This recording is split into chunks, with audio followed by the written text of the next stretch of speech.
ಮುಖ್ಯಮಂತ್ರಿಗಳು, ನಾನೇನು ಮುಖ್ಯಮಂತ್ರಿಗಳನ್ನ ಏನು ಚುಚ್ಚಬೇಕು ಅಂತಲ್ಲ. ಈ ಉತ್ತರ ಕರ್ನಾಟಕದ ವಿಚಾರ ಬಂದಾಗ ಚುಚ್ಚಬೇಕಾಗ್ತದೆ, ಇಲ್ಲಾಂದ್ರೆ ಸಾಧ್ಯನೇ ಇಲ್ಲ. ಆ ಪರಿಸ್ಥಿತಿ ಇವತ್ತು ಇಲ್ಲಿ ನಿರ್ಮಾಣ ಆಗಿದೆ. ಅಧ್ಯಕ್ಷರೇ, ಮುಖ್ಯಮಂತ್ರಿಗಳು ನನಗನ್ಸ್ತೈತೆ ಮಂತ್ರಿಗಳನ್ನ ಕರೆದು, ಇಲ್ಲಿದ್ದಾರೆ ಮಂತ್ರಿಗಳು, ಬಹಳಷ್ಟು ಮಂತ್ರಿಗಳು, ಫೋಟೋ ಗ್ಯಾಟೆ ಎಲ್ಲ ಇದೆ. ಅವರು ಪಾಟೀಲ್ರು ಇವಾಗ ಅದೇನೋ ಓದಿ ಹೇಳ್ಬಿಟ್ರಿ ನೀವು, ತೋರ್ಸಂಗಿಲ್ಲ ಅಂತ. ಅದಕ್ಕೆ ತಂದಿದ್ದೀನಿ, ತೋರ್ಸಲ್ಲ, ಫೋಟೋ ಎಲ್ಲ ತಂದಿದ್ದೀನಿ. ಯಾವ ಮಂತ್ರಿಗಳದ್ದು ಏನೇನು ಅಂತ ಎಲ್ಲ ಫೋಟೋ ಇದೆ, ತೋರ್ಸಕ್ ಹೋಗಲ್ಲ. ಅವ್ರು ಹೇಳ್ಬಿಟ್ರಲ್ಲ, ಇಲ್ಲಾಂದ್ರೆ ತೋರ್ಸಿರೇನಿ. ಕಾನೂನು ಓದ್ಬಿಟ್ಟಿದ್ದಾರೆ, ಕಾನೂನಿಗೆ ಗೌರವ ಕೊಡಬೇಕು, ನಾನು ತೋರ್ಸಕ್ ಹೋಗಲ್ಲ. ಫೋಟೋಗಳಿದೆ. ಕಾಣೆಯಾದ ಮಂತ್ರಿಗಳು, ಉತ್ತರ ಕರ್ನಾಟಕಕ್ಕೆ ಕಾಣೆಯಾದ ಮಂತ್ರಿಗಳು 8 ಜನ ಇದ್ದಾರೆ ನಮ್ಮಲ್ಲಿ. ಈ ಜಿಲ್ಲೆಗಳಿಗೆ, ಉತ್ತರ ಕರ್ನಾಟಕ ಜಿಲ್ಲೆಗಳಿಗೆ ಮಂತ್ರಿಗಳು ತಾವು ಒಂದ್ಸರಿ ಆದ್ರೂ ಕೇಳಿದ್ದೀರಾ? ತಾವು ಹೇಳಿದ್ರಿ ಪ್ರತಿ 15 ದಿನಕ್ಕೊಂದ್ಸರಿ ನೀವು ಗ್ರಾಮ ಸಭೆ ಮಾಡಬೇಕು ಮಂತ್ರಿಗಳು ಅಂತ. ಅವತ್ತು ದೊಡ್ಡ ಪತ್ರಿಕೆಯಲ್ಲಿ ನಾನು ಫ್ರಂಟ್ ಪೇಜ್ ಅಲ್ಲಿ ಓದಿದ್ದೀನಿ. ನಾನು ಅದನ್ನೇ ನಾನು ಹೋಗ್ತೀನಿ, ನೀವು ಹೋಗ್ಬೇಕು ಅಂತ ಹೇಳಿದ್ರು. ಒಂದು ಪತ್ರಿಕೆಯಲ್ಲಿ ಬಂದಿತ್ತು ವಿಜಯ ಕರ್ನಾಟಕದಲ್ಲಿ. ಯಾವ್ಯಾವ ಮಂತ್ರಿಗಳು 2 ಮಾಡಿದ್ದಾರೆ, 1 ಮಾಡಿದ್ದಾರೆ, 3 ಮಾಡಿದ್ದಾರೆ ಅಂತ ಬಂದಿತ್ತು. 2.5 ವರ್ಷ ಆಯ್ತು. ಯಾವ್ಯಾವ ಮಂತ್ರಿ 15 ದಿನಕ್ಕೊಂದ್ಸರಿ ಮಾಡಿದ್ದಾರೆ? ಯಾರು ಮಾಡಿಲ್ಲ. 10% ದಾಟಿಲ್ಲ. ಅದರದ್ದು ನಾಟ್ ಇವನ್ 10% ಮಂತ್ರಿಗಳು ಹೋಗೇ ಇಲ್ಲ, ರಿವ್ಯೂ ಮಾಡೇ ಇಲ್ಲ. ರಿವ್ಯೂ ಮಾಡಿದ್ರೆ ನಾನು ಅಧ್ಯಕ್ಷರೇ ಇಲ್ಲೊಂದು ತಂದು ನಮ್ಮ MLA ಗದಗ MLA ಒಂದು ಕೊಟ್ರು. ಅಲ್ಲ, ಇಲ್ಲಿ ಜಿಲ್ಲೆದು ಒಂದು ಬಂದಿದೆ. 25 ರೈತರ ಆತ್ಮಹತ್ಯೆ, 4 ಆಕಸ್ಮಿಕ ಮರಣ, ಹಾವು ಕಡಿತ 10, ಬಣವೆ ನಷ್ಟ ಪ್ರಕರಣ, ಇದು ಆಕಸ್ಮಿಕ 103 ಅಂತ ಅಪ್ಲೈ ಮಾಡಿದ್ದಾರೆ ಅವರು. ಯಾರು ಸತ್ತಿರೋ ಇದಕ್ಕೆ ಇವರು ಕೊಟ್ಟಿದ್ದಾರೆ. ಅದರಲ್ಲಿ ಕೆಲವು 1-2-3 ಕೊಟ್ಟಿದ್ದಾರೆ. ಕೆಲವು ಅದರಲ್ಲಿ ಅಧಿಕಾರಿ ಬರೆದಿದ್ದಾನೆ, returned due to the financial end ಎಂದು ಮರು ಸಲ್ಲಿಕೆ ಆಗಿರುತ್ತದೆ. ಅಂದ್ರೆ ಫೈನಾನ್ಷಿಯಲ್ ಇಯರ್, ಅದಕ್ಕೋಸ್ಕರ ನಾನು ಕೊಡಕ್ಕಾಗಲ್ಲ ಅಂತ ಹೇಳಿ ಫೈಲ್ ವಾಪಸ್ ಹಾಕ್ಬಿಟ್ಟಿದ್ದಾರೆ. ಆಯ್ತು, ಫೈನಾನ್ಷಿಯಲ್ ಮುಗಿದೋಯ್ತು. ಯಾರಪ್ಪ? ನಾನು ಹೇಳ್ಬಿಡ್ತೀನಿ, 1 ನಿಮಿಷ ಆಮೇಲೆ ಹೇಳು. ಫೈನಾನ್ಷಿಯಲ್ ಇಯರ್ ಅಂತ ಹೇಳಿದ್ದಾರೆ. ಫೈನಾನ್ಷಿಯಲ್ ಆದ್ಮೇಲೆ ಕೊಡ್ಬೇಕಲ್ಲ. ಈಗ ಅಧಿಕಾರಿ ಏನ್ ಹೇಳಿರ್ತಾನೆ, ಆ ಫೈನಾನ್ಷಿಯಲ್ ಇಯರ್ ಒಳಗಡೆ ನಿನಗೆ ಹಾವು ಕಡಿದ್ರೆ ತಗೊಂಬಿಡ್ಬೇಕು. ನೀನು ರೈತ ಆತ್ಮಹತ್ಯೆ ಮಾಡಿದ್ರೆ ಆ ಡೇಟ್ ಒಳಗಡೆ ತಗೊಂಬಿಡ್ಬೇಕು. ಬವಣೆಗೆ ನಿನ್ಗೆ ಬೆಂಕಿ ಬಿದ್ರೆ ತಗೊಂಬೇಕು. ಕುರಿ ಸತ್ರೆ ನೀನ್ ಅದ್ರೊಳಗಡೆ ತಗೊಂಬೇಕು. ಇವಾಗ ನೀನ್ ಕೊಡಲ್ಲ, ಹೋಗಯ್ಯ ಅಂತ ಕಳಿಸ್ಬಿಟ್ಟವನು. ಇದು ಉತ್ತರ ಕರ್ನಾಟಕದಲ್ಲಿ ಆಗಿರುವಂತದ್ದು. ಹೇಳಪ್ಪ. ಈಗ ಅಲ್ಲ ಅಶೋಕ್, ಕರ್ನಾಟಕ ಅಲ್ಲ ಮಾನ್ಯ ಸಭಾಧ್ಯಕ್ಷರೇ, ಇಡೀ ರಾಜ್ಯದಲ್ಲಿ ಇದೊಂದು ಪರಿಸ್ಥಿತಿ. ನಾನು ನನ್ನ ಕ್ಷೇತ್ರದಲ್ಲಿ ಕೂಲಿ ಮಾಡೋಳು, ಮನೇನೂ ಇಲ್ಲ ಅವಳಿಗೆ, ಎಲ್ಲ ಒಂದು ಹಾವು ಕಡೆ ಸತ್ತೋಗ್ತಾನೆ ಗಂಡ. ವಿಧವೆ, ದಲಿತರ ಸಮಾಜದವಳು. ಒಂದು 2 ವರ್ಷದ ಸತತವಾಗಿ ನಾವು ಹೋರಾಟ ಮಾಡ್ತೀವಿ. ಇದುವರೆಗೂ ಆ ಒಂದು 2 ಲಕ್ಷ ರೂಪಾಯಿ ಪರಿಹಾರನ ಕೊಟ್ಟಿಲ್ಲ. ಇದು ರಾಜ್ಯದ ಪರಿಸ್ಥಿತಿ. ಅದಕ್ಕೆ ಮುಖ್ಯಮಂತ್ರಿಗಳು ಇದಕ್ಕೆ ಗಮನ ಹರಿಸಬೇಕು. ಅಟ್ಲೀಸ್ಟ್ ಹಾವು ಕಡದಂತವ್ರಿಗೆ ಮತ್ತೆ ಬಣವೆ ಸುಟ್ಟಂತವ್ರಿಗೆ ತಕ್ಷಣ ಹಣ ಕೊಡುವಂತದ್ದಾಗಿಲ್ಲ ಅಂದ್ರೆ ಆ ಕೂಲಿ ಕಾರ್ಮಿಕರ ಪರಿಸ್ಥಿತಿ ಏನಾಗುತ್ತೆ ಅನ್ನೋದನ್ನ ದೇವರೇ ಅರ್ಥ ಮಾಡ್ಕೋಬೇಕು. ಅಧ್ಯಕ್ಷರೇ,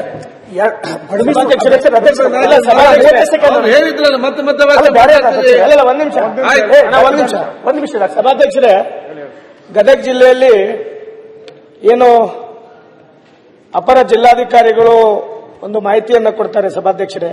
ಆತ್ಮಹತ್ಯೆ ಮಾಡ್ಕೊಂಡಂತ ಪ್ರಕರಣಗಳು 38, ಆಕಸ್ಮಿಕ ಮರಣ 12, ಬಣವೆ ನಷ್ಟಗಳು 105.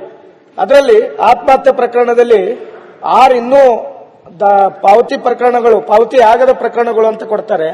ಆಕಸ್ಮಿಕ ಮರಣ 2 ಪೆಂಡಿಂಗ್ ಇದೆ ಅಂತ ಕೊಡ್ತಾರೆ. ಬಣವೆ ನಷ್ಟ 75 ಅಂತ ಹೇಳಿ ನಾನು ಹಲವು ಬಾರಿ ಮಾನ್ಯ ಸಚಿವರನ್ನು ಸಹಿತ, ಕಂದಾಯ ಸಚಿವರನ್ನು ಸಹಿತ ಭೇಟಿ ಮಾಡಿದ್ವಿ. ಇದರಲ್ಲಿ ವಿಳಂಬ ಆಗಿರುವಂತದ್ದು ನಮ್ಮ ಅಧಿಕಾರಿ ಕಡೆಯಿಂದಲೇ ವಿಳಂಬ ಆಗಿರುವಂತದ್ದು.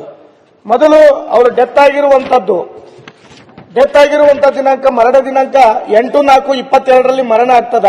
ಸಭೆ ಜರುಗಿಸುವಂತ ದಿನಾಂಕ 24/11/2022 ಅಂದ್ರೆ 7 ತಿಂಗಳ ಆದ ನಂತರ ಸಭೆಯನ್ನ ಜರುಗಿಸ್ತಾರೆ. ತದನಂತರ ಈ ಸಭೆ ಜರುಗಿದ ನಂತರ ಜಿಲ್ಲಾಧಿಕಾರಿಗಳಿಗೆ ಕಚೇರಿಗೆ ಮುಟ್ಲಿಕ್ಕೆ ಮತ್ತೆ 7 ತಿಂಗಳು ಬೇಕಾಗ್ತದೆ. ಅಂದ್ರೆ 14 ತಿಂಗಳ ಅಧಿಕಾರಿಗಳ ಮಟ್ಟದಲ್ಲೇ ತಡವಾಗಿ ಇದು ಮೇಲ್ಗಡೆ ಬಂದಾಗ ಇಲ್ಲಿರುವಂತಹ ಸಚಿವರು ನಮಗೇನು ಕೊಡ್ತಾರೆ ಉತ್ತರ ಅಂದ್ರೆ 1 ವರ್ಷದಲ್ಲಿ ಬರಬೇಕು. ಇದರಲ್ಲಿ ಯಾವುದೇ ತಪ್ಪುಗಳನ್ನ ನಮ್ಮ ಏನು ರೈತರಿದ್ದಾರೆ ರೈತರಿಂದ ತಪ್ಪಾಗಿಲ್ಲ. ಅಧಿಕಾರಿಗಳು ಸಭೆ ಮಾಡಲಿಕ್ಕೆ 7 ತಿಂಗಳು ತಗೊಂತಾರೆ ಡೆತ್ ಆದ್ಮೇಲೆ. ತದನಂತರ ಡಿಸಿ ಆಫೀಸಿಗೆ ಹೋಗ್ಲಿಕ್ಕೆ 5 ತಿಂಗಳು ತಗೊಳ್ಳುವಂತ ಸುಮಾರು ಪ್ರಕರಣಗಳು ಈ ತರ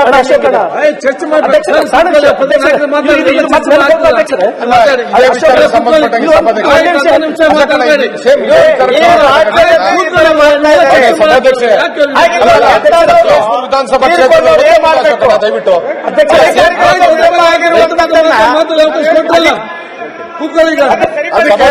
ಸಕಲೇಶ್ಪುರ ವಿಧಾನಸಭಾ ಕ್ಷೇತ್ರದಲ್ಲಿ 2022 ನಾನು ಮುಖ್ಯಮಂತ್ರಿಗಳಿಗೆ ಮಾತಾಡಿ ಅದ್ರ ಬಗ್ಗೆ ಹೇಳ್ತೀನಿ. ಮತ್ತೆ ಮಾತಾಡುವಾಗ ಅದಕ್ಕೆ ನಾನು ಮುಖ್ಯಮಂತ್ರಿಗಳಿಗೆ ವಿನಂತಿ ಮಾಡ್ತೀನಿ, ಇದನ್ನ ಸ್ವಲ್ಪ ಪರಿಶೀಲನೆ ಮಾಡಿ. ಯಾಕಂದ್ರೆ ಫೈನಾನ್ಸ್ ಅವರು ಆ ಇಯರ್ ಅಲ್ಲಿ ಆಗಿಲ್ಲ ಅಂತಂದ್ರೆ ಅವ್ರಿಗೆ ಪರಿಹಾರನೇ ಸಿಗಲ್ಲ. ಆತ್ಮಹತ್ಯೆ ಇರ್ಬೋದು, ರೈತರದು ಬವಣೆ ಬಿದ್ದಿರೋದು, ಹಾವು ಕಚ್ಚಿರೋದು, ಕುರಿ ಸತ್ತಿರೋದು, ಇವೆಲ್ಲಾನು ಕೂಡ ಅವರು ಫೈನಾನ್ಷಿಯಲ್ ಅಂತ ಹೇಳಿ ದುಡ್ಡು ಉಳಿಸೋಕ್ಕೋಸ್ಕರ ಮಾಡಿದ್ರೆ ರೈತರಿಗೆ ನ್ಯಾಯ ಸಿಗಲ್ಲ, ಬಡವರಿಗೆ ನ್ಯಾಯ ಸಿಗಲ್ಲ. ಅದಕ್ಕೋಸ್ಕರ ಕೂತ್ಕೊಂಡು ಮಾತಾಡ್ತೀವಿ. ಈ ವಿಧಾನಸಭಾ ಕ್ಷೇತ್ರ ಇದ್ರದ್ದು ಅಷ್ಟೇ, ಹಾಸನ ಜಿಲ್ಲೆದೂ ಅಷ್ಟೇ, ಸಕಲೇಶ್ಪುರ ತಾಲೂಕುದು ಇದು ಎಲ್ಲಾ ಕಡೆ ಇದೆ, ರಾಜ್ಯದ ಎಲ್ಲಾ ಕಡೆನೂ ಇದೆ, ಬೀದರ್ರಲ್ಲೂ ಇದೆ, ಎಲ್ಲಾ ಕಡೆನೂ ಇದೆ. ಅದನ್ನ ಈ ಸಾರ್ವತ್ರಿಕವಾಗಿ ಇದನ್ನ ತಗೊಂಡು ಅದನ್ನ ಮುಖ್ಯಮಂತ್ರಿ ಪರಿಶೀಲನೆ ಮಾಡಿ ಅದನ್ನ ಕೊಡಬೇಕು. ಒಂದು ಎಕ್ಸಾಂಪಲ್ ಅನ್ನ ಕೊಟ್ಟಿದ್ದೀನಿ ನಾನು ಅದಕ್ಕೋಸ್ಕರ. ಅದರಿಂದ ಅಧ್ಯಕ್ಷರೇ, ನಾನು ಈಗ ಮುಖ್ಯಮಂತ್ರಿಗಳು ಅಷ್ಟೇ ಈ UKP 3 ಸವಾಲಿದೆಯಲ್ಲ ಅದನ್ನ ಅವ್ರು ನಿಭಾಯಿಸಬೇಕು. ಮಾತು ಕೊಟ್ಬಿಟ್ಟಿದ್ದೀರಾ, ಇಲ್ಲಿ ಹಿಂದೆ ಹೆಜ್ಜೆ ಇಡಕ್ಕಾಗಲ್ಲ. ನೀರಾವರಿ ಯೋಜನೆ ಈಗ ಫೈನಾನ್ಸ್ ಡಿಪಾರ್ಟ್ಮೆಂಟ್ ಅವರು ಇಲಾಖೆಗಳಿಗೆಲ್ಲ ಕಟ್ ಮಾಡಬೇಕು ಅಂತ ಹೇಳಿದ್ದಾರೆ 20%. ನಗರಾಭಿವೃದ್ಧಿ ಇಲಾಖೆಗೆ 2176 ಕೋಟಿ ಕಟ್ ಮಾಡಬೇಕು ಅಂತ ಪ್ರಪೋಸಲ್ ಬಂದಿದೆ. ಗ್ರಾಮೀಣಾಭಿವೃದ್ಧಿಗೆ 874 ಕಟ್ ಮಾಡಬೇಕು ಅಂತ ಬಂದಿದೆ. ಪರಿಶಿಷ್ಟ ಜಾತಿ ಕಲ್ಯಾಣಕ್ಕೆ 833, ಯೋಜನಾ ಇಲಾಖೆಗೆ 736, ಅಲ್ಪಸಂಖ್ಯಾತರ ಕಲ್ಯಾಣ 636, ಶಿಕ್ಷಣ 510, ಕೃಷಿ 412. ಈ ತರ ಎಲ್ಲಾ ಇಲಾಖೆಗೂ ಮಾನದಂಡ ಕೊಟ್ಬಿಟ್ಟು ಕಟ್ ಮಾಡಬೇಕು ಅಂತ ಬಿಟ್ಟಿದ್ದಾರೆ. ಈಗ ಪ್ರಮುಖವಾಗಿ ನಾನು ಅಧ್ಯಕ್ಷರೇ ನಾನು ಹೇಳ್ತಾ ಇದ್ದೇನೆ, ಈಗ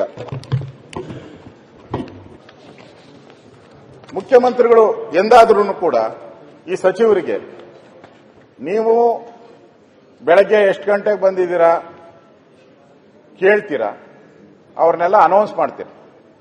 ಏನಕ್ಕೆ ಮಾಡ್ತಾ ಇದ್ದೀರಾ ನೀವು? ಅಟೆಂಡೆನ್ಸ್ ಬರಲಿ, ಹಾಜರಾತಿ ಬರಲಿ, ಸಭೆಗೆ ಒಂದು ಗೌರವ ಬರಲಿ ಅಂತ ನೀವು ಮಾಡ್ತಾ ಇದ್ದೀರಾ. ಮುಖ್ಯಮಂತ್ರಿಗಳು ಎಂದಾದ್ರೂ ಉತ್ತರ ಕರ್ನಾಟಕಕ್ಕೆ ಎಷ್ಟು ಜನ ಮಂತ್ರಿಗಳು ಹೋಗಿದ್ದೀರಪ್ಪ, ಎಷ್ಟು ದಿನ ಹೋಗಿದ್ದೀರಾ? ಇದುವರೆಗೂ ಅವ್ರ ಮುಖ್ಯಮಂತ್ರಿಗಳಾಗಿ 926 ದಿನ ಏನೋ ಆಗಿರ್ಬೇಕು ಅಂದಾಜು, ಹತ್ರ 1000 ಅಂತ ಇಟ್ಕೊಳ್ಳಿ. ಇಷ್ಟು ದಿನ ಆಗೈತಲ್ಲ, ಕೆಲವು ಮಂತ್ರಿ ಒಂದಿನನೂ ಹೋಗಿಲ್ಲ ಸರ್. ಒಂದು ದಿನ ಒಬ್ಬ ಮಂತ್ರಿ ಫೋಟೋ ತೋರಿಸಬೇಡಿ ಅಂತ ಹೇಳಲಿಲ್ಲ. ನಾನು ಹೆಸರು ಹೇಳಿದ್ರೆ ಸುಮ್ಮನೆ ಗಲಾಟೆ ಮಾಡ್ತಾರೆ. ಒಂದು ದಿನಾನೂ ಹೋಗಿಲ್ಲ ಮಂತ್ರಿ. ಹೇಳಿದ್ರೆ ಬಾಲುಗೆ ಎಂಟ್ರಿ ಬರ್ತೈತೆ, ಅದಕ್ಕೆ ನಾನು ಹೇಳ್ತಾ ಇಲ್ಲ. ನಿಮ್ಗೆಲ್ಲ ಎಂಟ್ರಿ ಸಿಗ್ತೈತೆ ನಾನು ಹೆಸರು ಹೇಳ್ಬಿಟ್ರೆ. ದಾವಣಗೆರೆ ಒಬ್ರು ಇದ್ದಾರೆ, ಬೋಸರಾಜ್ ಅವ್ರು ಹೇಳುವಂತ ಇದ್ದಾರೆ ಸರ್. ನೋಡಿ ಎಂತ ಪರಿಸ್ಥಿತಿ ಸರ್ ನನಗೆ. ನೀವು ಉತ್ತರ ಕರ್ನಾಟಕ ಬಗ್ಗೆ ಚರ್ಚೆ ಆಗ್ಲಿ ಅಲ್ಲ, ಅವ್ರು ಹೇಳ್ತಾವ್ರೆ. ಅವರು ಅಂದ್ರೆ ಉತ್ತರ ಕರ್ನಾಟಕದ ಬಗ್ಗೆ ನಾವು ಚರ್ಚೆ ಮಾಡ್ತಾ ಇದ್ದೀರಿ. ಉತ್ತರ ಕರ್ನಾಟಕಕ್ಕೆ ಮಂತ್ರಿ ಹೋಗಿ ಅಲ್ಲಿರೋ ಸಮಸ್ಯೆನ ಕೇಳಿ, ಅಲ್ಲೇನೋ ತಪ್ಪಾಗಿದ್ರೆ ಮೋಸ ಆಗಿದ್ರೆ ಸರಿ ಮಾಡ್ಬೇಕಾಯ್ತು. ಮಂತ್ರಿ ರಿವ್ಯೂ ಮೀಟಿಂಗ್ ಮಾಡ್ಬೇಕು. ಯಾಕೆ ಹೋಗಿಲ್ಲ ಅಂತ ಮುಖ್ಯಮಂತ್ರಿ ಯಾಕೆ ಕೇಳಿಲ್ಲ? ಕೇಳ್ಬೇಕಲ್ಲ ಮುಖ್ಯಮಂತ್ರಿ. ನೀವು ಅಟೆಂಡೆನ್ಸ್ ಕೇಳ್ತೀರಾ, ಅವ್ರ ಯಾಕೆ ಅಟೆಂಡೆನ್ಸ್ ಕೇಳಬಾರ್ದು? ಅವರ ರೈಟ್ಸ್ ಇಲ್ವಾ ಮುಖ್ಯಮಂತ್ರಿಗೆ? ನಿಮಗಿಂತ ಜಾಸ್ತಿ ಅಧಿಕಾರ ಇದೆ ಅವ್ರಿಗೆ, ಎಲ್ಲ ಇದೆ. ಒಂದು ದಿನ ಆದ್ರೂ ಕೇಳಿದಾರ ಮುಖ್ಯಮಂತ್ರಿ ಯಾಕಪ್ಪ ಹೋಗಿಲ್ಲ ಉತ್ತರ ಕರ್ನಾಟಕ ಅಂತ? ಚರ್ಚೆ ಮಾಡಿ ಉತ್ತರ ಕರ್ನಾಟಕ ನಮ್ದೇ ಅವ್ರೇನು ಭಯನೇ, ನಾನು ನೋಡಿದೆ ಪತ್ರಿಕೆಯಲ್ಲಿ, ನಮ್ಗೇನು ಭಯ ಇಲ್ಲ ಉತ್ತರ ಕರ್ನಾಟಕದ ಬಗ್ಗೆ ಚರ್ಚೆ ಮಾಡಕ್ಕೆ, ನಮ್ಗೇನು ಫಿಯರ್ ಇಲ್ಲ. ಫಿಯರ್ ಇಲ್ಲೇ ಇದೆ, ನಿಮ್ ಹಿಂದೆನೇ ಇದ್ದಾರೆ. ಕೇಳ್ಬಿಡಿ ಒಂದ್ಸರಿ. ನಾನು ಹೇಳಿದ್ದೀನಲ್ಲ 3-4 ಹೆಸರು, ಇನ್ನು 10 ಹೆಸರು ಕೊಡ್ತೀನಿ. ಒಬ್ರು ಒಂದು ಹೋಗಿದ್ದಾರೆ, ಒಬ್ರು 2 ಸರಿ. ನಾನು ಹೇಳ್ತಾ ಇರೋದು ಉತ್ತರ ಕರ್ನಾಟಕ 12 ಜಿಲ್ಲೆ. ಒಬ್ರು 2 ಸರಿ ಹೋಗಿದ್ದಾರೆ, ಒಬ್ರು 1 ಸರಿ ಹೋಗಿದ್ದಾರೆ. ಸರಿನಾ ಅಧ್ಯಕ್ಷರೇ? ಉತ್ತರ ಕರ್ನಾಟಕ ಅಭಿವೃದ್ಧಿ ಆಗಬೇಕು, ಕೈಗಾರಿಕೆ ಬರಬೇಕು, ಆಸ್ಪತ್ರೆ ಬರಬೇಕು, ನೀರು ಬರಬೇಕು, ಎಲ್ಲ ಹೇಳ್ತಾ ಇದ್ದೀರಾ. ಎಲ್ಲಿ ಬಂದಿದೆ? ಬಂದಿಲ್ಲ ಅಧ್ಯಕ್ಷರೇ. ಮುಖ್ಯಮಂತ್ರಿಗಳು ಒಂದು ದಿನ ಅವ್ರಿಗೆ ತಗೊಂಡು ಕ್ಲಾಸ್ ತಗೊಂಡಿದ್ರೆ ಓಡೋರು ಅವರೆಲ್ಲರೂ ಕೂಡ. ಒಂದು ದಿನ ಕೇಳಿಲ್ಲ ಮುಖ್ಯಮಂತ್ರಿಗಳು. ಏನೋ ಒಳ್ಳೆ ಉದ್ದೇಶದಿಂದ ಕೇಳಿದಾರ ಏನೋ ಗೊತ್ತಿಲ್ಲ, ನಾನು ರಿವ್ಯೂ ಮಾಡಿ ಅವ್ರನ್ನ ತೆಗೆದಾಕ್ಬೇಕು ಅಂತ ಕೇಳಿದಾರೋ ಗೊತ್ತಿಲ್ಲ. ಆದ್ರೆ ಕೇಳಬೇಕಾಗಿತ್ತು ಮುಖ್ಯಮಂತ್ರಿಗಳು. ಯಾರು ಸರಿಯಾಗಿ ಕೆಲಸ ಮಾಡ್ತಾ ಇಲ್ಲೋ ಆಚೆಗೆ ಹಾಕ್ಬೇಕಾಯ್ತು. 1 ವರ್ಷದಲ್ಲೇ 2.5 ವರ್ಷ ಕಾಯ್ಬೇಕಾಗಿರಲಿಲ್ಲ. ನೀವು ಈಗ ಕಾಯ್ತಾ ಇದ್ದೀರಾ, ಡೆಲ್ಲಿಗೆ ಹೋಗ್ತಾ ಇದ್ದೀರಾ. ನೀವು 1 ವರ್ಷದಲ್ಲಿ ಚೇಂಜ್ ಮಾಡ್ಬಿಟ್ಟಿದ್ರೆ ಈ ಸಮಸ್ಯೆನೇ ಬರ್ತಾ ಇರಲಿಲ್ಲ. ಮದೇವಪ್ಪನವರೇ ನಗಿಬೇಡಿ. 1 ವರ್ಷಕ್ಕೆ ಮುಖ್ಯಮಂತ್ರಿ ರಿವ್ಯೂ ಮಾಡಿದ್ರೆ ಈ ಸಮಸ್ಯೆನೇ ಬರ್ತಾ ಇರಲಿಲ್ಲ. ಕರೆಕ್ಟ್ ಆಗಿರ್ತಾ ಇತ್ತು. ಯಾರು ಎಫಿಷಿಯನ್ಸಿ ಅವರಿರೋರು ಸರ್ಕಾರಕ್ಕೆ ಒಳ್ಳೆ ಹೆಸರು ಬರ್ತಾ ಇತ್ತು. ಮಾಡಲಿಲ್ಲ. ಈಗ ಒಂದೇ ಸರಿ ಎಲ್ಲ ಶುಗರ್ ಬಂತು, BP ಬಂತು, ಬ್ರೈನ್ ಎಲ್ಲ ಹೊಡ್ತು. ಈಗ ಹೋಗಿ ಅಡ್ಮಿಟ್ ಆಗ್ತಾ ಇದ್ದೀರಾ. ಪಾಪ ಡಾಕ್ಟರ್ ಏನ್ ಮಾಡ್ತಾನೆ? ಅದಕ್ಕೆ 108 ಕಾಯಿಲೆಗಳು ಒಂದೇ ಸರಿ ಸೇರ್ಕೊಂಡು ನೀವು ಹೋದ್ರೆ ಹೈಕಮಾಂಡ್ ಅನುಮತಿ ಕೊಡ್ತಾ ಇಲ್ಲ ನಿಮ್ಗೆ. 1 ವರ್ಷಕ್ಕೆ ರಿವ್ಯೂ ಮಾಡಿದ್ರೆ ಇವ್ರ ಕತೆ ಎಲ್ಲ ಈಚೆ ಬಂದಿರೋದು. ಮಾಡಿಲ್ಲ, ನೀವು ತಪ್ಪು ಮಾಡ್ಬಿಟ್ರಿ. ಈ ಮಂತ್ರಿಗಳಿಗೆ ಯಾವಾಗ ಶಿಕ್ಷೆ ಕೊಡ್ತೀರಾ? ಈಗಲಾದ್ರೂ ಮಾಡಿ ಶಿಕ್ಷೆ. ಯಾರ್ಯಾರು ಹೋಗಿಲ್ಲ ತಗೊಂಡು ವರದಿ ತಗೊಂಡು ಆಚೆ ಹಾಕಿ ಅವ್ರನ್ನೆಲ್ಲ. ಹೊಸಬರು ಯಾರು ಇದಾರೋ ಕೊಡಿ, ಕೆಲಸ ಮಾಡೋರು ಕೊಡಿ, ಎಫಿಷಿಯನ್ಸ್ ಅಂತ ಇರೋರು ಕೊಡಿ. ವಿರೋಧ ಪಾರ್ಟಿ ಇರ್ಬೋದು, ನೀವು ಕೊಡಿ. ನಾನು ಉತ್ತರ ಕರ್ನಾಟಕ ವಿಚಾರ ಬಂದಾಗ ಅವ್ರ ಪರವಾಗಿ ಹೇಳಿದ್ದೀನಿ ಅಷ್ಟೇ. ಇವ್ರು ಯಾರನ್ನ ಮಾಡ್ಕೊಂಡ್ಲಿ. ಅಧ್ಯಕ್ಷರೇ, ಇದಕ್ಕೆ ಸ್ವಲ್ಪ ಮುಖ್ಯಮಂತ್ರಿಗಳು ಕಿವಿ ಕೊಡ್ಲೇಬೇಕು ಇದಕ್ಕೆ. ಯಾಕಂದ್ರೆ ಅವ್ರ ಇಲಾಖೆ ಅವ್ರಿಗೆ ಸಂಬಂಧಪಟ್ಟಿದ್ದು, ಅವ್ರ ಸಂಬಂಧಪಟ್ಟಿದ್ದು. ಕೆಲವರು ಬೇಜಾರು ಮಾಡ್ಕೊಂಡ್ರು ಪರವಾಗಿಲ್ಲ ಮಂತ್ರಿಗಳು. ನೋಡಿ, ನಾನು ದಾಖಲೆ ತಗೊಂಡಿದ್ದೀನಿ. ಇಲಾಖಾವಾರು ಕಾರ್ಯಕ್ರಮವಾರು ಇಲಾಖಾ ಪಕ್ಷಿ ನೋಟ 2025-26 ಸೆಪ್ಟೆಂಬರ್ ಅಂತ್ಯಕ್ಕೆ. ಇದು ಇಲಾಖೆಗಳು, ನಿಮ್ಮ ಇಲಾಖೆಗಳು ಮುಖ್ಯಮಂತ್ರಿದು. ಒಂದು RDPR ಹೋಗೋಣ ಫಸ್ಟ್. ಗ್ರಾಮೀಣಾಭಿವೃದ್ಧಿ ಇಲಾಖೆ ಅಲಾಟ್ಮೆಂಟ್ 26,578.26 ಕೋಟಿ. ಅಧ್ಯಕ್ಷರೇ, 26,578 ಕೋಟಿ. 26 ಬಿಡಿ ಅಲ್ಲಿಗೆ. ಹಿಂದೆ 748 ಬಾಕಿ ಇತ್ತು. ಅದನ್ನ ಸೇರಿಸ್ಕೊಂಡ್ರೆ ಒಟ್ಟು ಬಿಡುಗಡೆ ಆಗಿದ್ದು 7,049 ಕೋಟಿ. 26,000ಕ್ಕೆ ಬಿಡುಗಡೆ ಆಗಿರೋದು 7,000 ಕೋಟಿ ಮಾತ್ರ. ಅವರು ಪರ್ಫಾರ್ಮೆನ್ಸ್ ಖರ್ಚು 19%, 19.63%. ಸಂಬಳ ಆಗಿರ್ಬೇಕಷ್ಟೇ ಮೋಸ್ಟ್ಲಿ ಮುಖ್ಯಮಂತ್ರಿಗಳೇ. ಇದು ನಾನು ಅಲ್ಲಿಂದ ನಿಮ್ಮಿಂದಾನೇ ತಗೊಂಡಿರೋದು, ನಿಮ್ಮ ಆಫೀಸಿಂದ ಅಲ್ಲ, ಇಲಾಖೆಯಿಂದ ತಗೊಂಡಿದ್ದೆ. ನೀವೇ ಹೇಳಿ ಅಧ್ಯಕ್ಷರು, ಉತ್ತರ ಕರ್ನಾಟಕ ಅಭಿವೃದ್ಧಿ ಆಗಬೇಕು, ರಾಜ್ಯ ಎಲ್ಲ ಆಗ್ತದೆ ಅಧ್ಯಕ್ಷರೇ. ನೀವು ಪಾಸಿಂಗ್ ಮಾರ್ಕ್ಸೇ ನಮ್ಮ ಮಂತ್ರಿಗಳು 33 ತಂದಿದ್ದಾರೆ. ಇನ್ನು 19 ಕೊಟ್ಟಿದ್ದೀರಲ್ಲ. ಇರೋದಿನ್ 3-4 ತಿಂಗಳು. ಫೈನಾನ್ಸ್ ಅವರು ಕೊನೆ ತಿಂಗಳು ಏನು ಮಾಡೋದೇ ಇಲ್ಲ. ಅವ್ರು ಬಿಡುಗಡೆನೂ ಮಾಡಲ್ಲ, ಹಣನೂ ಕೊಡಲ್ಲ, ಪ್ರಾಜೆಕ್ಟ್ ಮಾಡಲ್ಲ. ಏನು ಉದ್ಧಾರ ಆಗ್ತೈತೆ? RDPR. ಅರಣ್ಯ ಇಲಾಖೆ ಅರಣ್ಯ ರೋಧನ 2,440.81 ಕೋಟಿ. ಬಿಡುಗಡೆ 1,215 ಬಿಡುಗಡೆ. ಅವ್ರದ್ದು ಖರ್ಚು ಮಾಡಿರೋದು 791 ಕೋಟಿ.